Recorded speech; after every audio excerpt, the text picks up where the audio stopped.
ಆಫೀಸಿಂದ ಕಂಟ್ರೋಲ್ ರೂಮ್ಗೆ ಮಾಹಿತಿ ಬಂದಿದೆ. ಬಟ್ ಅವರಿಗೆ ಒಂದು ಬಾಂಬ್ ಥ್ರೆಟ್ ಇಮೇಲ್ ಒಂದು ಬಂದಿದೆ ಅಂತ ಮಾಹಿತಿ ಬಂದ ತಕ್ಷಣ ನಾವು AR ಇಂದ ಬಾಂಬ್ ಆಂಟಿ ಸ್ಯಾಬಟೈಸ್ ಟೀಮ್ ಅನ್ನು ASC ಟೀಮ್ ಅನ್ನು ಇಮಿಡಿಯೇಟ್ ಆಗಿ ಕಳಿಸಿದ್ದೀವಿ. ಜೊತೆಗೆ ಬಾಂಬ್ ಡಿಟೆಕ್ಷನ್ ಎಕ್ಸ್ಪ್ಲೋಸಿವ್ಸ್ ಡಿಟೆಕ್ಷನ್ ಮಾಡುವಂತ ಡಾಗ್ನನ್ನು ಕಳಿಸಿದ್ವಿ. ಸೊ ಅದು ಬಂದಾದ ಮೇಲೆ ಎಲ್ಲ ಇಡೀ ಡಿಸ್ಟ್ರಿಕ್ಟ್ ಇಲ್ಲಿ ಇಡೀ DC ಆಫೀಸ್ ಮತ್ತೆ ಸುತ್ತಮುತ್ತ ಇರುವ ಮುಖ್ಯದ ಗವರ್ನಮೆಂಟ್ ಆಫೀಸ್ಗಳನ್ನು ಎಲ್ಲನೂ ಸೂಕ್ಷ್ಮವಾಗಿ ಚೆಕ್ ಮಾಡಲಾಗಿದೆ. ಸದ್ಯಕ್ಕೆ ನಮ್ಗೆ ಅಂಥದ್ದು ಯಾವುದು ಎಕ್ಸ್ಪ್ಲೋಸಿವ್ ಮೆಟೀರಿಯಲ್ ಆಗಲಿ ಬೇರೆ ಥರ ಇಶ್ಯೂ ಆಗಲಿ ಕಂಡು ಬಂದಿಲ್ಲ. ಚೆಕ್ ಮಾಡಿದಾದ ಮೇಲೆ ಈಗ ನಾವು ಮೊದಲ ಅಧಿಕಾರಿಗಳನ್ನು ಹೊರಗೆ ಬಿಡ್ತಾ ಇದ್ದೀವಿ. ಸೊ ಅವರು ಹೋಗಿ ಅವರ ಜಾಗಕ್ಕೆ ಹೋದ ಮೇಲೆ ಮಿಕ್ಕಿದ ಸಾರ್ವಜನಿಕರನ್ನು ಬಿಟ್ಟಿವಿ. ಈಗ ಸದ್ಯಕ್ಕೆ ನಾವು ಡೋರ್ ಹತ್ರ DFMD ಮತ್ತು HM ಅಂದರೆ ಡೋರ್ ಫ್ರೇಮ್ ಮೆಟಲ್ ಡಿಟೆಕ್ಟರ್ ಮತ್ತು ಹ್ಯಾಂಡ್ ಮೆಟಲ್ ಡಿಟೆಕ್ಟರ್ ಯೂಸ್ ಮಾಡಿ ಎಲ್ಲರನ್ನು ಫ್ರಿಸ್ಕಿಂಗ್ ಮಾಡಿ ಹೊರಗೆ ಬಿಡ್ತಾ ಇದ್ದೀವಿ. ಸೊ ಇವತ್ತು ಹೈ ಅಲರ್ಟ್ ಅಲ್ಲಿ ಇರ್ತೀವಿ. ಅದಾದ್ಮೇಲೆ ನಾವು ಸೆಕ್ಯೂರಿಟಿ ಆಡಿಟ್ ಮಾಡಿ DC ಅವರಿಗೂ ಸಹ ಮಾಹಿತಿ ಕೊಡ್ತೀವಿ, ಏನೇನು ಅವರು ಅರೇಂಜ್ಮೆಂಟ್ಸ್ ಮಾಡ್ಕೋಬೇಕು ಇಲ್ಲಿ ಸೆಕ್ಯೂರಿಟಿ. ಆಮೇಲೆ ಇವರಿಂದ ಒಂದು ಕಂಪ್ಲೇಂಟ್ ತಗೊಂಡು ನಾವು FIR ಮಾಡಿ ಮೇಲ್ ಬಗ್ಗೆ ಕೂಲಂಕುಷವಾಗಿ ಇನ್ವೆಸ್ಟಿಗೇಷನ್ ಮಾಡಿ ಅದನ್ನು ಕಳಿಸಿರೋ ಅಕ್ಯೂಸ್ಗಳನ್ನು ಸೆಕ್ಯೂರ್ ಮಾಡಿ ನಾವು ಇನ್ವೆಸ್ಟಿಗೇಷನ್ ಮಾಡಿ ಎಷ್ಟು ಗಂಟೆಗೆ ಮೇಲೆ ಬಂತು, ಯಾರಿಗೆ ಬಂತು ಅಂತ? ಸೊ DC ಅವರ ಇಮೇಲ್ಗೆ ಬಂದಿದೆ ಅಂತ ಮಾಹಿತಿ. ಅದು ಈಗ ಕಂಪ್ಲೇಂಟ್ ಅಲ್ಲಿ ಅವರು ಏನು ಕೊಡ್ತಾರ, ಯಾವ ಸಿಸ್ಟಮ್ಗೆ ಮೇಲ್ ಬಂದಿದೆ ಚೆಕ್ ಮಾಡಿ ನಾವು ಇನ್ವೆಸ್ಟಿಗೇಷನ್ ಮಾಡ್ತೀವಿ. ಏನಂತ ಬಂದಿದೆ? ಸೊ ಈಗ ಕಂಟೆಂಟ್ ಇದೆಲ್ಲ ನಾವು ಇನ್ವೆಸ್ಟಿಗೇಷನ್ ಅಲ್ಲಿ ನಾವು ಚೆಕ್ ಮಾಡ್ತೀವಿ. ಅದು ಬ್ಯಾಕ್ ಗ್ರೌಂಡ್ ಏನು ಅದೆಲ್ಲ ಏನೇನು ಬರ್ದಿದ್ರಂತೆ, ಏನು ಬರ್ದಿದ್ರು ಅಂತ ನಾನು ಇನ್ನೂ ಚೆಕ್ ಮಾಡಿಲ್ಲ. ಸೊ ಅದೆಲ್ಲ ಚೆಕ್ ಮಾಡಿ ನಾವು ಕೆಲಸ ಮಾಡ್ತೀವಿ.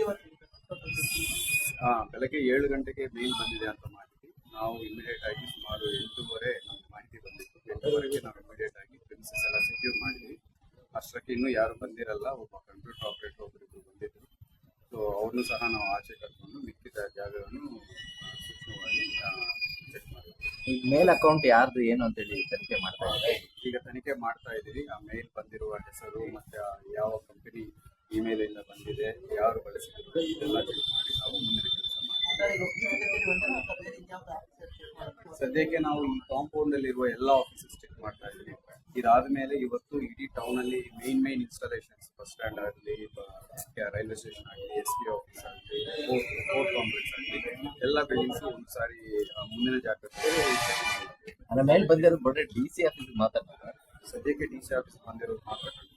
ಯಾವ ಲ್ಯಾಂಗ್ವೇಜ್ ಅಲ್ಲಿ? ಸೊ ಹೆಡರ್ ನಾವು ಚೆಕ್ ಮಾಡಲಾಗುತ್ತೆ. ಸಬ್ಜೆಕ್ಟ್ ಕನ್ನಡದಲ್ಲಿ ಇದೆ ಅಂತ ಹೇಳ್ತಾ ಇದ್ರು, ಬಾಡಿ ಇಂಗ್ಲಿಷ್ ಅಲ್ಲಿ ಇದೆ ಅಂತ ಹೇಳ್ತಾ ಇದ್ರು. ಸೊ ಅದು ನಾವು ಏನು ಬಂದಿದೆ, ಹೆಂಗೆ ಬಂದಿದೆ CCTV ವರ್ಕ್ ಆಗ್ತಾ ಇದೆ. ಚೆಕ್ ಮಾಡಿದ್ದೀವಿ. ಈಗ CCTV ವರ್ಕ್ ಆಗ್ತಾ ಇದೆ, ಚೆಕ್ ಮಾಡಿದ್ದೀವಿ. ಮತ್ತೆ ಇದು ಮಾಹಿತಿ ತಿಳಿಸ್ತಾ ಇದ್ದೀವಿ. ಇದೆಲ್ಲ ಮಾಡಿ ನಾವು ಒಳಗಡೆ ಏನಾದ್ರು ಡೌಟ್ಫುಲ್ ಆಗಿ ಏನಾದ್ರು ಕಂಡು ಬಂತ?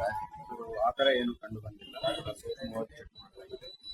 ಡಾಗ್ದಿಂದ ಆಗಲಿ, ಆಗಲಿ, ಎಕ್ಸ್ಪ್ಲೋಸಿವ್ಸ್ ಡಿಟೆಕ್ಟರ್ಸ್ ಆಗಲಿ ನಮ್ಮ ಫೇಕ್ ಅಂತ ಇನ್ನೂ ಇನ್ವೆಸ್ಟಿಗೇಷನ್ ಮಾಡಬೇಕು.